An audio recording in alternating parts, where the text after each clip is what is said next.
Hi ಎಲ್ರಿಗೂ ನಮಸ್ಕಾರ. Welcome back to channel Ashwini Geetanjali. ಎಲ್ಲರೂ ಹೇಗಿದ್ದೀರಾ? ಚೆನ್ನಾಗಿದ್ದೀರಾ? ನಾವೆಲ್ಲರೂ ತುಂಬಾ ಚೆನ್ನಾಗಿದ್ದೀವಿ. ಎಲ್ಲರೂ ಏನು ಮಾಡ್ತಿದ್ದೀರಾ? ಊಟ ಆಯಿತಾ ನಿಮ್ಮದು? ಎಷ್ಟು ಜನ ಹೆಲ್ದಿಯಾಗಿ ನಿಮ್ಮ ಫುಡ್ ರೊಟೀನ್ನ ಫಾಲೋ ಮಾಡ್ತೀರಾ ಅಂತ ನನಗೆ ಕಮೆಂಟ್ ಸೆಕ್ಷನಲ್ಲಿ ಶೇರ್ ಮಾಡಿ ನೋಡೋಣ. ಎಷ್ಟು ಜನ ಫಾಲೋ ಮಾಡ್ತಾ ಇದ್ದೀರಾ? ಅಟ್ಲೀಸ್ಟ್ ಏನು ಒನ್ ಮೀಲ್ ಅಥವಾ ಬ್ರೇಕ್ಫಾಸ್ಟ್ ಅಥವಾ ಲಂಚ್ಗಾದರೂ ಅಥವಾ ಡಿನ್ನರ್ಗಾದರೂ ಹೆಲ್ದಿ ಮೀಲ್ನ ತೊಗೊಳ್ತಾ ಇದ್ದೀರಾ. ಪ್ರೋಟೀನ್ ಇರಬೇಕು, ಲೈಕ್ ಬ್ಯಾಲೆನ್ಸ್ಡ್ ಮೀಲ್ ಇರಬೇಕು, ಪ್ರೋಟೀನ್, ಫೈಬರು. ಸೊ ನಾನು ಹೇಳೋ ಅಂಥದ್ದು ಮೀಲ್ಸ್ನ ತೋರಿಸ್ತಿರ್ತೀನಲ್ಲ, ಹೆಲ್ದಿ ವೇಯಲ್ಲಿ ಮಾಡ್ಕೊಂಡು ತೊಗೊಳ್ಳೋ ಅಂಥದ್ದನ್ನ. ಸೊ ಆ ಥರ ಎಷ್ಟು ಜನ ತೊಗೊಳ್ತಾ ಇದ್ದೀರಾ ಡೈಲಿ ರೊಟೀನಲ್ಲಿ ಅಂತ ತಿಳಿಸಿ. ಈ ಥರ ಹೆಲ್ದಿ ರೊಟೀನೆಲ್ಲ ನಾವು ಇನ್ಸ್ಟಂಟಾಗಿ ಇವಾಗೇ ಮಾಡ್ಕೊಂಬಿಡಬೇಕು ಈಗಿಂದನೇ ಅಂತಂದರೆ ಸ್ವಲ್ಪ ಕಷ್ಟ ಆಗುತ್ತೆ. ಸೊ ಸ್ವಲ್ಪ ಅಭ್ಯಾಸ ಇತ್ತು ನಮಗೆ, ಮೊದಲಿಂದನೂ ರೂಢಿ ಇತ್ತು ಅಂತಂದರೆ ಅಂಥವ್ರಿಗೆ ತುಂಬಾ ಈಸಿ ಆಗುತ್ತೆ. ನನಗೆ ಮೊದಲಿಂದ ಏನು ಅಂತಂದರೆ ಈ ಥರ ಶುಗರ್ ಐಟಮ್ಸ್ ಆಗಿರ್ಬೋದು, ಆಯಿಲಿ ಐಟಮ್ಸು, ಸೊ ಅಂಥದನ್ನ ಅವಾಗವಾಗ ತೊಗೊಳ್ತಾ ಇದೆ. ಬಟ್ ಕಂಪ್ಲೀಟಾಗಿ ಅವಾಯ್ಡ್ ಮಾಡ್ತಿರಲಿಲ್ಲ, ಹೇಳಿದ್ನಲ್ಲ. ಬಟ್ ಏನೋ ಸಕ್ಕರೆ ಅಂದರೆ ಸ್ವೀಟ್ಸ್ ತಿಂತಿದ್ದೆ. ಬಟ್ ಸಕ್ಕರೆ, ಹಾಲಲ್ಲಿ ಸಕ್ಕರೆ ಹಾಕ್ಕೊಂಡು ಕುಡಿಯೋದು ಮತ್ತು ಮನೆಯಲ್ಲೆಲ್ಲ ಸ್ವೀಟ್ಸ್ ಮಾಡ್ಕೊಂಡು ತೊಗೊಳ್ತೀವಲ್ಲ, ಅದನ್ನು ಅಂದರೆ ಯಾಕೋ ಅವಾಯ್ಡ್ ಮಾಡ್ತಿದ್ದೆ. ನಂಗೆ ಮೊದಲಿಂದ ಸಕ್ಕರೆ ಅಂತಂದರೆ ಅದು ತುಂಬಾ ತಲೆಯಲ್ಲಿ ಕುತ್ಕೊಂಡ್ಬಿಟ್ಟಿದೆ, ಪಾಯ್ಸನ್. ಸಕ್ಕರೆನ ತೊಗೊಳೋದ್ರಿಂದ ನಮಗೆ ವೇಟ್ ಗೇನ್ ಆಗಿಬಿಡ್ತೀವಿ ಒಂದು. ಇನ್ನು ಒಂದು ಅದು ಹೆಲ್ತಿಗೆ ಒಳ್ಳೆಯದಲ್ಲ ಅಂತ ನೋಡಿರ್ತೀವಲ್ಲ ತುಂಬ ಕಡೆ. ಸೊ ಹಾಗಾಗಿ ನನಗೆ ಅದು ಮೈಂಡಲ್ಲಿ ಚಿಕ್ಕವಳಿಂದ ಅಷ್ಟೇ. ನಾನು ಮೊದಲೆಲ್ಲ ಹಾಲು ಏನು ಕುಡಿತಿದ್ನಲ್ಲ, ಹಾಲು ಕುಡಿಯೋ ಅಭ್ಯಾಸ ಎಲ್ಲ ಇತ್ತು ನನಗೆ ಸ್ಕೂಲ್ ಟೈಮಲ್ಲಿಂದನೂ. ಅದಕ್ಕೆ ಸಕ್ಕರೆನೇ ಹಾಕ್ಕೊಳ್ತಾ ಇರಲಿಲ್ಲ, ಸಕ್ಕರೆ ಹಾಕ್ಕೊಳ್ದೇ ಹಾಲು ಕುಡಿತಾ ಇದ್ದೆ. ಸೊ ಆ ಥರ ಒಂದು ಮೈಂಡ್ ಸೆಟ್ ಇತ್ತು ನಂದು. ಆ್ಯಂಡ್ ಬರ್ತಾ ಬರ್ತಾ ಹೆಂಗೆ ಅಂತಂದರೆ, ಏನು ನಾವು ಮೀಲ್ಸ್ನ ತೊಗೋಬೇಕಾದ್ರೆ ಏನಾದರೂ ಕಲರ್ಫುಲ್ಲಾಗಿ ಪ್ಲೇಟ್ ಇರಬೇಕು. ಐದರ್ ಬ್ರೇಕ್ಫಾಸ್ಟ್ ಅಥವಾ ಮಧ್ಯಾಹ್ನ ಊಟಕ್ಕೆ, ಅಥವಾ ನನಗೆ ಜಾಸ್ತಿ ಲಂಚ್ ಬಾಕ್ಸ್ನೆಲ್ಲ ಪ್ಯಾಕ್ ಮಾಡ್ತಿದ್ನಲ್ಲ, ನನಗಾಗಿರ್ಬೋದು, ಈಗ ಆರಾಧ್ಯಗಾಗಿರ್ಬೋದು, ಇಲ್ಲ ಅಥವಾ ತಮ್ಮ ತಂಗಿಗೆ. ಸೊ ಆ ಟೈಮಲ್ಲಿ ನಾನು ಲಂಚ್ ಬಾಕ್ಸ್ನೆಲ್ಲ ಏನು ಪ್ರಿಪೇರ್ ಮಾಡಬೇಕಾದ್ರೆ ಒಂಥರ ಕಲರ್ಫುಲ್ಲಾಗಿ ಜಾಸ್ತಿ ಐಟಮ್ಸ್ನೆಲ್ಲ ಇಟ್ಟು ಅವ್ರಿಗೆ ತಿನ್ನೋರಿಗೆ ತುಂಬ ಚೆನ್ನಾಗಿ ಅನಿಸ್ಬೇಕು ಫೀಲ್. ಸೊ ಆ ಥರ ಮೈಂಡ್ ಸೆಟ್ ಇರೋದ್ರಿಂದ ನನಗೇನಾಯಿತು, ನನ್ನ ವೆಯ್ಟ್ ಲಾಸ್ ಜರ್ನಿ ಮಾಡೋ ಟೈಮಲ್ಲಿ ಇನ್ನೂ ಹೆಚ್ಚಿಗೆ ಎಲ್ಲ ತಿಳ್ಕೊಂಡೆ. ಯಾವ ಥರ ನಾವು ಬ್ಯಾಲೆನ್ಸ್ಡ್ ಮೀಲ್ನ ತೊಗೊಂಡ್ರೆ ಅದರಿಂದ ನಮ್ಮ ಹೆಲ್ತಿಗೆ ಎಷ್ಟೆಲ್ಲ ಬೆನಿಫಿಟ್ಸ್ ಇರುತ್ತೆ. ಆ್ಯಂಡ್ ಹೇರ್ ಫಾಲ್ ಆಗಿರ್ಬೋದು, ನಮಗೆ ಸ್ಕಿನ್ಗೆ ಆಗಿರ್ಬೋದು, ಸೊ ತುಂಬಾ ಒಳ್ಳೆಯದು. ಸೊ ಹಾಗಾಗಿ ನಿಧಾನವಾಗಿ ಅದು ಹೆಂಗೆ ಆಗ್ಬಿಟ್ಟಿದೆ ಅಂದರೆ, ಈಗ ನಾನು ಹೆಲ್ದಿಯಾಗಿ ನನ್ನ ಪ್ಲೇಟ್ ಇರಲಿಲ್ಲ ಅಂತಂದರೆ ಏನೋ ಮಿಸ್ ಆಗ್ತಾ ಇದ್ದೀನಿ ಅನ್ನೋ ಫೀಲ್ ಬರ್ತಾ ಇರುತ್ತೆ. ಬಟ್ ರೆಗ್ಯುಲರಾಗಿ ಕಂಪಲ್ಸರಿ ಏನೋ ತಿನ್ನೋದೇ ಇಲ್ಲ ಔಟ್ಸೈಡ್ ಫುಡ್ಡು, ಮತ್ತು ಏನೋ ಅನ್ಹೆಲ್ದಿ ತಿನ್ನೋದೇ ಇಲ್ಲ ಅಂತ ಏನೂ ಇಲ್ಲ, ತಿಂತೀನಿ. ಬಟ್ ಅನ್ಹೆಲ್ದಿ ತಿನ್ನಬೇಕಾದ್ರೆ ಡೆಫಿನೆಟ್ಲಿ ರಿಗ್ರೆಟ್ ಆಗ್ತಾನೇ ಇರ್ತೀನಿ. ಅಯ್ಯೋ ತಿಂತಾ ಇದ್ದೀನಲ್ಲ, ಲೈಕ್ ಏನು ನಂದು ಹೆಲ್ದಿ ಹ್ಯಾಬಿಟ್ನ ಬ್ರೇಕ್ ಮಾಡ್ತಾ ಇದ್ದೀನಲ್ಲ ಅಂತ. ಸೊ ಆ ಥರ ಒಂದು ನಿಮಗೆ ಸ್ವಲ್ಪ ಏನು ಮೈಂಡಲ್ಲಿ ಭಯ ಇತ್ತು ಅಂತಂದರೆ ಡೆಫಿನೆಟ್ಲಿ ನೀವು ನಿಮ್ಮ ಕ್ರೇವಿಂಗ್ಸ್ನ ಕಂಟ್ರೋಲ್ ಮಾಡೋ ಅಂಥ ಪವರ್ ನಿಮಗಿರುತ್ತೆ. ಸೊ ತುಂಬ ಜನ ಏನು ಅಂತಂದರೆ ಕ್ರೇವಿಂಗ್ಸ್ನ ಕಂಟ್ರೋಲ್ ಮಾಡೋಕ್ಕಾಗ್ದೇ ಮಾಡಬೇಕು, ವೆಯ್ಟ್ನ ಕಡಿಮೆ ಮಾಡ್ಕೋಬೇಕು ಅಥವಾ ಹೆಲ್ದಿಯಾಗಿ ಲೈಫ್ ಸ್ಟೈಲ್ ಲೀಡ್ ಮಾಡಬೇಕು ಅಂತ ಅಂದ್ಕೊಳ್ತಿರ್ತಾರೆ. ಬಟ್ ಕ್ರೇವಿಂಗ್ಸಿಂದ ಎಷ್ಟೊಂದು ಜನಕ್ಕೆ ಟ್ರ್ಯಾಕ್ ತಪ್ತಾ ಇರುತ್ತಲ್ಲ. ಸೊ ಅದನ್ನೆಲ್ಲ ನೀವು ಕಂಟ್ರೋಲ್ ಮಾಡ್ಕೋಬೇಕು ಅಂತಂದರೆ ಕೆಲವು ಟಿಪ್ಸ್ನ ನಾವು ರೆಗ್ಯುಲರಾಗಿ ಫಾಲೋ ಮಾಡಬೇಕಾಗ್ತಿರುತ್ತೆ. ಸೊ ಏನೆಲ್ಲ ಫಾಲೋ ಮಾಡಬೇಕು ಅಂತ ಎಷ್ಟೊಂದು ವೀಡಿಯೋಸಲ್ಲಿ ನಾನು ನಿಮಗೆ ಟಿಪ್ಸ್ ಹೇಳ್ತಾನೆ ಇರ್ತೀನಿ. ಹಾಗಾಗಿ ವೀಡಿಯೋಸ್ನ ನೀವು ಮಿಸ್ ಮಾಡದೆ ನೋಡಿದ್ರೆ ಯೂಸ್ ಆಗುತ್ತೆ ಖಂಡಿತ. ಆ್ಯಂಡ್ ಇಲ್ಲಿ ಬಂದುಬಿಟ್ಟು ಇವತ್ತಿನ ಡೇ ನಾನು ಏನೇನೆಲ್ಲ ತೊಗೊಂಡೆ ಅನ್ನೋದನ್ನ ಶೇರ್ ಮಾಡ್ಕೊತೀನಿ. ಹೇರ್ ಫಾಲ್ ಇಶ್ಯೂಸ್ ಇದ್ದವ್ರಿಗೆ ನಾನು ಬಯೋಟಿನ್ ಡ್ರಿಂಕ್ ತೊಗೊಳೋದಕ್ಕೆ ಸಜೆಸ್ಟ್ ಮಾಡ್ತಿರ್ತೀನಲ್ಲ. ಸೊ ಎಷ್ಟೊಂದು ಜನ ಬಯೋಟಿನ್ ಡ್ರಿಂಕ್ ಅಂದರೆ ಏನು ಅಕ್ಕ, ಯಾವ ಥರ ಪ್ರಿಪೇರ್ ಮಾಡ್ಕೋಬೇಕು ಅಂತ ಕೇಳ್ತಿರ್ತೀರಾ.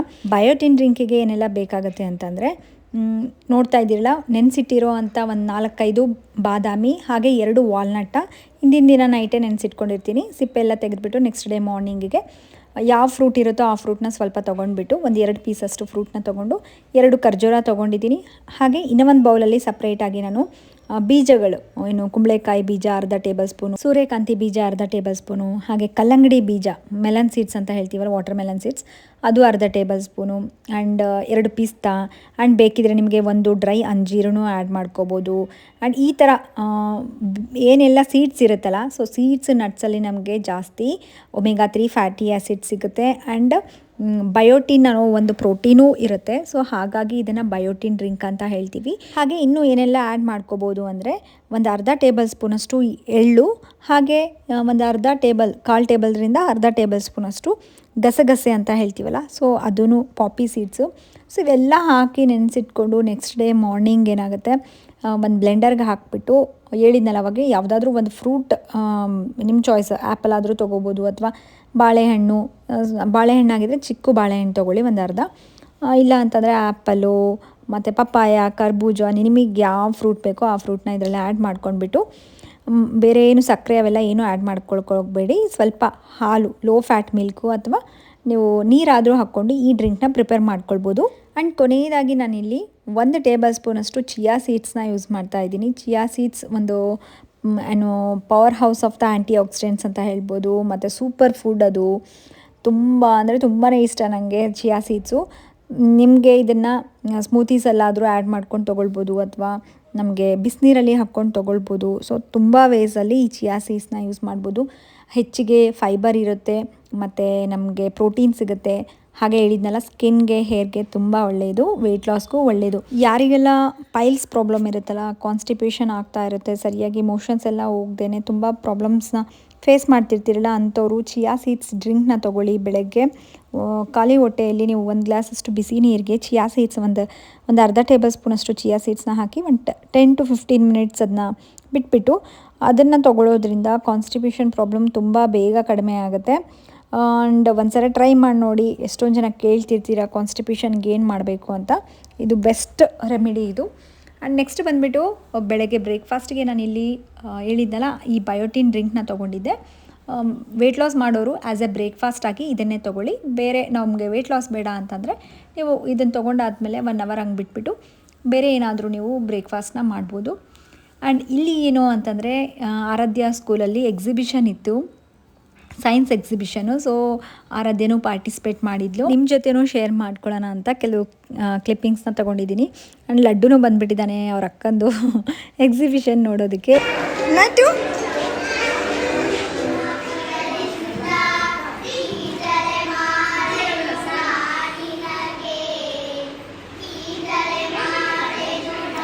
ಆರಾಧ್ಯಂದು ಟಾಪಿಕ್ ಬಂದುಬಿಟ್ಟು ಗುಣಿತಾಕ್ಷರದ್ದು, ಕನ್ನಡ ಎಕ್ಸಿಬಿಷನು. ಸೊ ಅದರಲ್ಲಿ ಗುಣಿತಾಕ್ಷರದ ಸಾಂಗ್ ಹೇಳ್ಕೊಂಡು ಡ್ಯಾನ್ಸ್ ಮಾಡ್ತಾ ಮಾಡಬೇಕು. ತುಂಬಾ ಕ್ಯೂಟಾಗಿ ಮಾಡಿದರು ಎಲ್ಲ ಮಕ್ಕಳು ಅಷ್ಟೇ. ಎಷ್ಟೊಂದು ಸೈನ್ಸ್ ಎಕ್ಸಿಬಿಷನ್ಸು ಆ್ಯಂಡ್ ಬೇರೆ ಬೇರೆ ಕ್ಲಾಸಸ್ಸಲ್ಲೆಲ್ಲ ತುಂಬಾ ಎಫರ್ಟ್ ಹಾಕ್ಬಿಟ್ಟು ಮಾಡಿದರು. ಲಾಸ್ಟ್ ಟೈಮು ಅಷ್ಟೇ ಆರಾಧ್ಯ ಪೊಸಿಷನ್ ವರ್ಡ್ಸಿಂದು ಎಕ್ಸಿಬಿಷನಿಂದು ಪರ್ಫಾರ್ಮ್ ಮಾಡಿದ್ಲು. ಈ ಥರ ಎಲ್ಲ ಮಕ್ಕಳಿಗೆ ಎಕ್ಸಿಬಿಷನ್ಸು, ಆ ಥರ ಕಾಂಪಿಟೇಷನ್ಸ್ ಅವು ಇವು ಇತ್ತು ಅಂದರೆ ಮಕ್ಕಳಿಗಿಂತ ಜಾಸ್ತಿ ಕೆಲಸ ಪೇರೆಂಟ್ಸ್ಗೆ ಇರುತ್ತೆ. ಯಾಕಂದರೆ ಅವ್ರಿಗೆ ಅದು ಪ್ರಿಪೇರ್ ಮಾಡಿಕೊಡ್ಬೇಕು, ಇದು ಮಾಡಿಕೊಡ್ಬೇಕು, ಮತ್ತು ಮಕ್ಕಳಿಗೆ ಪ್ರಿಪೇರ್ ಮಾಡಿಸ್ಬೇಕು, ಪ್ರಾಕ್ಟೀಸ್ ಮಾಡಿಸ್ಬೇಕು. ಇವನ್ನೆಲ್ಲ ನೋಡಿಬಿಟ್ಟು ಲಡ್ಡು ತುಂಬಾ ಖುಷಿ ಪಡ್ತಿದ್ದ. ಅವ್ನಿಗೇನೋ ಒಂಥರ ಫಸ್ಟ್ ಟೈಮ್ ಈ ಥರ ಸ್ಕೂಲಿಗೆ ಕರ್ಕೊಂಡು ಬಂದು, ಅಂದರೆ ಅವನಿಗೆ ಇವಾಗ ಗೊತ್ತಾಗ್ತಾ ಇದೆ ಎಲ್ಲ ಪ್ರತಿಯೊಂದೂ ಅಷ್ಟೇ, ಅಬ್ಸರ್ವ್ ಮಾಡ್ತಾನಲ್ಲ. ಅವ್ರ ಅಕ್ಕನ ನೋಡಿಬಿಟ್ಟು ತುಂಬಾ ಖುಷಿಯಾದ, ಹಗ್ ಮಾಡ್ಕೊಳಕ್ಕೆ ಹೋಗ್ತಾನೆ. ಆ್ಯಂಡ್ ಸೊ ಇದೆಲ್ಲ ಮುಗಿಸ್ಕೊಂಡು ನಾವು ಮತ್ತೆ ಮನೆಗೆ ರಿಟರ್ನ್ ಆದ್ವಿ. ಆ್ಯಕ್ಚುಲಿ ಮನೆಗೆ ಬಂದಮೇಲೆ ನಾನು ವಿಡಿಯೋ ಕಂಟಿನ್ಯೂವೇ ಮಾಡಲಿಲ್ಲ ವ್ಲಾಗ್ನ. ಸೊ ಹಾಗಾಗಿ ಮಧ್ಯಾಹ್ನ ಏನೆಲ್ಲ ತೊಗೊಂಡೆ ಅನ್ನೋದನ್ನ ಶೇರ್ ಮಾಡ್ಕೊಳ್ಳೋದು ಮಿಸ್ ಮಾಡಿದೆ. ಆ್ಯಂಡ್ ಈವ್ನಿಂಗ್ ವ್ಲಾಗ್ನ ಕಂಟಿನ್ಯೂ ಮಾಡಿದ್ದೀನಿ. ಹಾಯ್ ಮಾಡು, ಇಲ್ಲಿಂದ ಮಾಡು. ಹಾಯ್ ಬಾ ಬಾ ಬಾನ, ಬಾ ಬಾ. ಹಾಯ್ ಪಪ್ಪಿ ಕೊಡು, ಪಪ್ಪಿ ಅಂತ ಕೊಡು. ಪಪ್ಪಿ ಅಂತ ಕೊಡು, ಪಪ್ಪಿ ಕೊಡು. ಏನು ತಿಂತಿದ್ದಿ? ಹಾಯ್ ಮಾಡು. ಅವನಿಗೆ ಮೊಬೈಲು, ಟ್ರೈಪೋಡ್, ಸ್ಟ್ಯಾಂಡ್ ಇದು ಕಾಣಿಸ್ಬಿಟ್ರೆ ಸಾಕು, ಹಾಯ್ ಹಾಯ್ ಅಂದ್ಕೊಂಡು ಹಿಂಗೆ ಬಂದ್ಬಿಡ್ತಾನೆ. ಅಲ್ಲಿ ಬಾಯ್ ಮಾಡಿ, ಬಾಯ್ ಚಿನಿ ನೋಡಪ್ಪ. ಬಾ ಬಾ, ಹಾಯ್ ಹಾಯ್.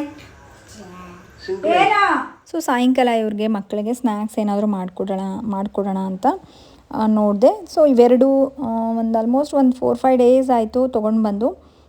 ಸ್ವೀಟ್ ಕಾರ್ನ್ಸು ಹಂಗೆ ಇದ್ದಾವೆ ಮೆಕ್ಕೆತಾನೆ. ನಾರ್ಮಲಾಗಿ ಅಂತಂದರೆ ಮಕ್ಕಳಿಗೆ ಕುದಿಸ್ಕೊಡ್ತಿದ್ದೆ.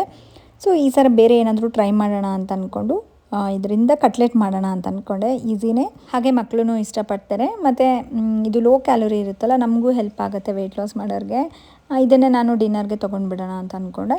ಸೊ ಫಸ್ಟ್ ಟೈಮ್ ನಾನು ಇದನ್ನು ಟ್ರೈ ಮಾಡಿದ್ದು.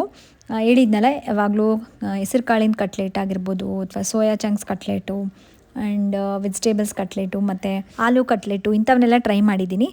ಬಟ್ ಈ ಸ್ವೀಟ್ ಕಾರ್ನಿನ ಕಟ್ಲೆಟ್ ಟ್ರೈ ಮಾಡಿದ್ದು ಫಸ್ಟ್ ಟೈಮು. ಇದನ್ನು ಮಾಡ್ಕೊಂಡು ತೊಗೊಂಡಾದ್ಮೇಲೆ ನನಗೇನು ಅನ್ನಿಸ್ತು ಗೊತ್ತಾ, ನಾವು ಹಬ್ಬಕ್ಕೆ ಇದಕ್ಕಂತೇಳಿ ಕಡಲೆ ವಡೆ ಮಾಡ್ತೀವಿ ನೋಡಿರಿ, ಕಡಲೆ ಬೇಳೆದು ವಡೆ, ಅದೇ ಥರ ಟೇಸ್ಟ್ ಅನ್ನಿಸ್ತು ನನಗೆ. ಸೇಮ್ ನಾವು ದಸರಾ ಟೈಮಲ್ಲೆಲ್ಲ ಕಡಲೆಬೇಳೆ ವಡೆ ಮಾಡಿಬಿಟ್ಟು ಕಂಪಲ್ಸರಿಯಾಗಿ ಅದು ಹೋಳ್ಗೆ ಕಡಲೆಬೇಳೆ ವಡೆ, ಸೊ ಈ ಥರದನ್ನೆಲ್ಲ ತಿಂದಿದ್ದು ನೆನಪಾಯಿತು ನನಗೆ. ಸೊ ಇದನ್ನು ನಾವು ನಾರ್ಮಲಾಗಿ ಪ್ಯಾನ್ ಇರುತ್ತಲ್ಲ, ದೋಸೆ ಪ್ಯಾನು ಅಥವಾ ನಾರ್ಮಲ್ ಯಾವುದಾದ್ರೂ ಪ್ಯಾನಲ್ಲಾದರೂ ಮಾಡ್ಕೋಬೋದು, ಅಥವಾ ನಾನು ಏರ್ ಫ್ರೈಯರಲ್ಲಿ ಇತ್ತಲ್ಲ ಹಾಗಾಗಿ ಏರ್ ಫ್ರೈಯರಲ್ಲಿ ಮಾಡಿಕೊಂಡೆ. ಈವನ್ ಪ್ಯಾನ್ ಕೇಕ್ ಮಾಡೋವಂಥ ಪ್ಯಾನ್ ಇದೆಯಲ್ಲ, ಸೊ ಅದರಲ್ಲೂ ನಾನು ಇದನ್ನು ಟ್ರೈ ಮಾಡಿ ನೋಡಿದೆ, ತುಂಬ ಚೆನ್ನಾಗಿ ಬಂದಿತ್ತು.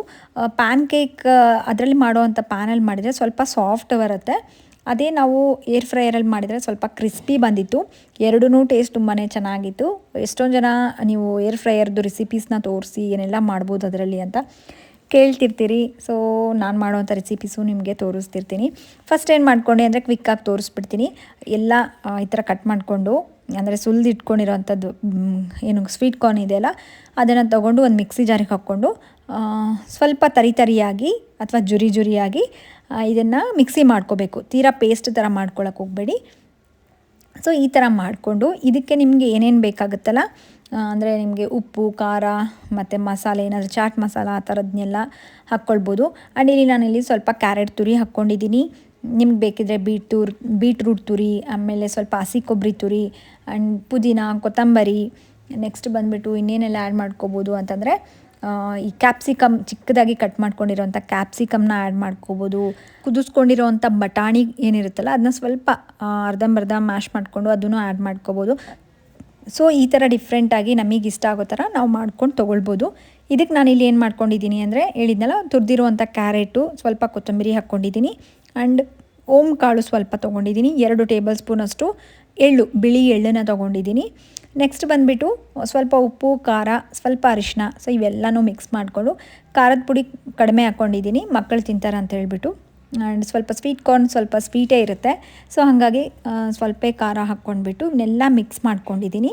ಆ್ಯಂಡ್ ಫಸ್ಟ್ ಇದು ಮಿಕ್ಸ್ ಮಾಡಿಕೊಂಡು ಡೈರೆಕ್ಟ್ ಇದರಲ್ಲೇ ನಮಗೆ ಮಾಡೋಕ್ಕೆ ಬರುತ್ತೆ ಅಂತಂದರೆ ನಾವು ಡೈರೆಕ್ಟ್ ಕಟ್ಲೆಟ್ ಮಾಡ್ಬೋದು. ನನಗೆ ಸ್ವಲ್ಪ ಬೈಂಡಿಂಗಿಗೆ ಇನ್ನೂ ಸ್ವಲ್ಪ ಗಟ್ಟಿಯಾಗಿದ್ದರೆ ಚೆನ್ನಾಗಿ ಅಂತ ಅಂದ್ಬಿಟ್ಟು ಒಂದು 2 ಟೇಬಲ್ ಸ್ಪೂನಷ್ಟು ಕಡಲೆ ಹಿಟ್ಟನ್ನ ಯೂಸ್ ಮಾಡಿದ್ದೀನಿ.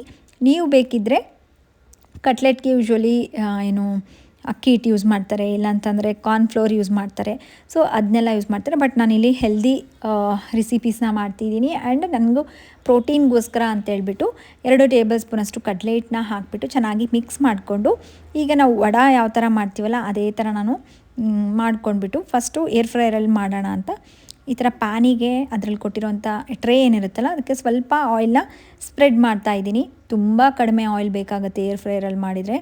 ಆಯಿಲ್ ಇಲ್ದಂಗೆನೂ ಮಾಡ್ಬೋದು, ಬಟ್ ಆಯಿಲ್ ಸ್ವಲ್ಪನೂ ಅಪ್ಲೈ ಮಾಡಿಲ್ಲ ಅಂದರೆ ಒಂಚೂರು ಡ್ರೈ ಆಗಿರುತ್ತೆ. ಈ ಥರ ಸ್ವಲ್ಪ ಆಯಿಲ್ನ ಸ್ಪ್ರೆಡ್ ಮಾಡಿಬಿಟ್ಟು ನಾನು ಹೇಳಿದ್ನಲ್ಲ, ಸೇಮ್ ಕಟ್ಲೆಟ್ ನಿಮ್ಗೆ ಯಾವ ಶೇಪಿಗೆ ಬೇಕೋ ಆ ಶೇಪಿಗೆ ಮಾಡಿಕೊಂಡು ಇದರಲ್ಲಿ ಒಂದು 15 ಮಿನಿಟ್ಸ್ ಟೈಮ್ನ ಸೆಟ್ ಮಾಡಿಕೊಂಡು ನಾವು ಇದನ್ನು ಮಾಡ್ಕೊಂಡ್ಬಿಟ್ರೆ ತುಂಬ ಈಸಿ. ಆ್ಯಂಡ್ ಮಕ್ಳಿಗೂ ಸ್ನ್ಯಾಕ್ಸ್ ಟೈಮಲ್ಲಿ ಏನು ಕೊಡಬೇಕು ಅಂತ ಅಂದ್ಕೊಳ್ತಾ ಇರ್ತೀರಲ್ಲ, ಇದು ಒಂದು ಆಪ್ಷನ್. ಯಾವಾಗಲೂ ಬರೀ ಕಾರ್ನ್ಸ್ ಕೊಡೋದಕ್ಕಿಂತ ಈ ಥರ ಹೊಸ್ದಾಗಿ ಏನೋ ಟ್ರೈ ಮಾಡಿದ್ದೀನಿ ಅಂತ ಮಾಡಿದೆ. ಹೇಳಿದ್ನಲ್ಲ, ಸೇಮ್ ಟೇಸ್ಟು ಕಡಲೆ ಬೇಳೆ ವಡೆ ಥರನೇ ಇತ್ತು ನನಗೆ. ಆ್ಯಂಡ್ ಈಗ ಎಷ್ಟೊಂದು ಜನ ನನಗೆ ಆಲ್ಮೋಸ್ಟ್ 1 ವರ್ಷದಿಂದ ಕೇಳ್ತಾನೆ ಇದ್ದೀರಾ. ನಾನು ಕೆಲವೊಬ್ರಿಗೆ ಆನ್ಸರ್ ಮಾಡಿದ್ದೀನಿ, ಬಟ್ ಆದ್ರೂ ಅದು ನನ್ನ ವ್ಲಾಗಲ್ಲಿ ಏನೂ ಶೇರ್ ಮಾಡ್ಕೊಂಡಿರಲಿಲ್ಲ. ಹಾಗಾಗಿನೇ ನಿಮಗೂ ಗೊತ್ತಿಲ್ಲ, ನಿಮಗೂ ಸ್ವಲ್ಪ ಡೌಟ್ ಇದೆ, ಅದನ್ನು ಇವತ್ತು ಕ್ಲಾರಿಫೈ ಮಾಡ್ತೀನಿ. ಕೆಲವೊಬ್ಬರಂತೂ ಕೇಳಿ ನನ್ನ ಮೇಲೆ ಬೇಜಾರೇ ಮಾಡ್ಕೊಂಬಿಟ್ಟಿದ್ದಾರೆ, ಎಷ್ಟೊಂದು ಸಲ ಕೇಳಬೇಕು, ನಿಮಗೆ ಹೇಳೋದೇ ಇಲ್ಲ, ರಿಪ್ಲೈ ಮಾಡೋದೇ ಇಲ್ಲ ಅಂತ. ಸೊ ಅದೇನು ಅಂತಂದರೆ, ನನಗೀಗ ಡೆಲಿವರಿ ಆಗಿ ಆಲ್ಮೋಸ್ಟ್ 17 ಮಂತ್ಸ್ ಕಂಪ್ಲೀಟ್ ಆಗಿದೆ.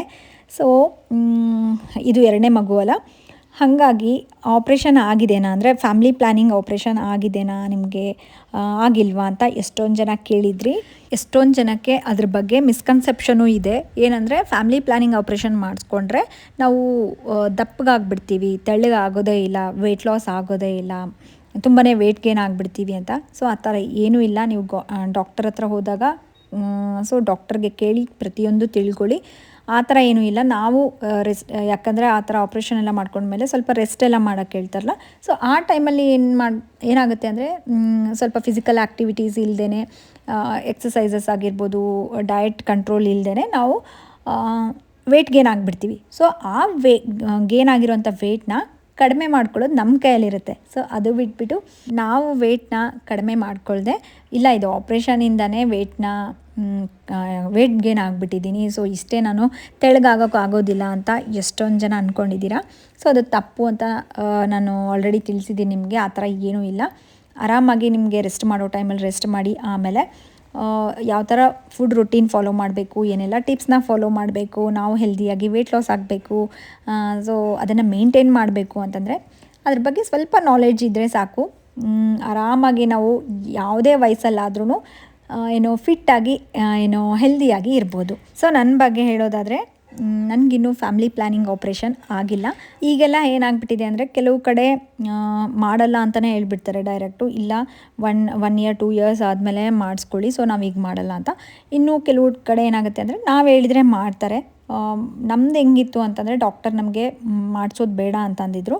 ಸೊ ಸುಮ್ಮನೆ ಇಷ್ಟೊಂದು ಕೇಸಸ್ ಎಲ್ಲ ನೋಡಿದ್ದೀವಿ. ಸೊ ಅದಕ್ಕೆ ನಾವೇನು ಸಜೆಸ್ಟ್ ಮಾಡ್ತೀವಿ ಅಂತಂದರೆ, 1 to 2 years ನೀವು ಅವಾಯ್ಡ್ ಮಾಡಿಬಿಟ್ಟು, ಅಂದರೆ ವೆಯ್ಟ್ ಮಾಡಿ, ಸೊ ಆಮೇಲೆ ನೀವು ಮಾಡಿಸ್ಕೊಳ್ಳಿ ಫ್ಯಾಮಿಲಿ ಪ್ಲ್ಯಾನಿಂಗ್ ಆಪ್ರೇಷನ್ ಅಂತೇಳಿ ನಮಗೆ ತಿಳಿಸಿದ್ದಕ್ಕೆ ಸೊ ನಾವು ಮಾಡಿಸ್ಕೊಳ್ಳಿಲ್ಲ. ಸೊ ಇವಾಗ ನಿಮಗಿರೋ ಡೌಟ್ ಕ್ಲಿಯರ್ ಆಯಿತು ಅಂತ ಅಂದ್ಕೊಂಡಿದ್ದೀನಿ. ಆ್ಯಂಡ್ ಇವತ್ತು ನಾನು ಏನೆಲ್ಲ ತೊಗೊಂಡೆ ಅನ್ನೋದನ್ನ ಶೇರ್ ಮಾಡ್ಕೊಂಡಿದ್ದೀನಿ. ಬಟ್ ಮಧ್ಯಾಹ್ನ ನಾನು ತೊಗೊಂಡಿರೋದು ರೊಟ್ಟಿ, ಪಲ್ಯ ತೊಗೊಂಡಿದ್ದೆ, ಮತ್ತು ಅದ್ರ ಜೊತೆ ಸಲಾಡು. ಸೊ ನಾರ್ಮಲಾಗಿ ತೊಗೊಳ್ಳೋವಂಥದ್ದನ್ನೇ ತೊಗೊಂಡಿರೋದು. ನೈಟ್ ಡಿನ್ನರ್ಗೆ ಮಾಡ್ಕೊಂಡಿರೋವಂಥ ಕಟ್ಲೆಟ್ನ ತೊಗೊಂಡಿದ್ದೆ 4. ಸೊ ಈ ವಿಡಿಯೋನ ಇಲ್ಲಿಗೆ ಎಂಡ್ ಮಾಡ್ತೀನಿ. ಮತ್ತೆ ನೆಕ್ಸ್ಟ್ ವ್ಲಾಗಲ್ಲಿ ಸಿಗ್ತೀನಂತೆ. ಅಲ್ಲಿವರೆಗೂ ಟೇಕ್ ಕೇರ್, ಬಾಯ್.